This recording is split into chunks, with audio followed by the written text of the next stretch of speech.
I am the Tofu Golem. Please enjoy the video. You start by cutting power and clearing the compartments so you can work safely and quickly.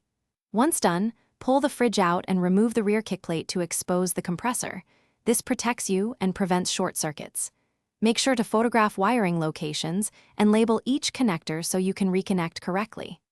Next, evacuate any residual pressure if required by model instructions and prepare tools, wrench set, nut drivers, and a refrigerant recovery kit before you unbolt the compressor.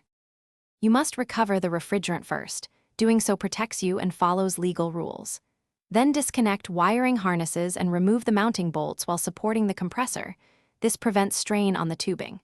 Once free, remove the old compressor and transfer or replace the dryer/solenoid as recommended because contaminants cause failure.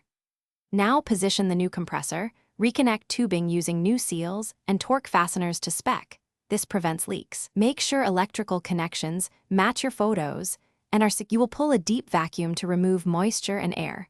Hold at the target microns for the recommended time. Once stable, charge the system with the exact refrigerant type and amount. Overcharge or undercharge harms performance. Then run the compressor while monitoring current draw and temperatures. Make sure pressures and amp draw align with the spec sheet. If it fails to cool or draws high amps, check for oil in lines, leaks, or incorrect valve seating. Those are the most common causes of post-replacement issues. Thanks for watching. Consider subscribing if we helped you today.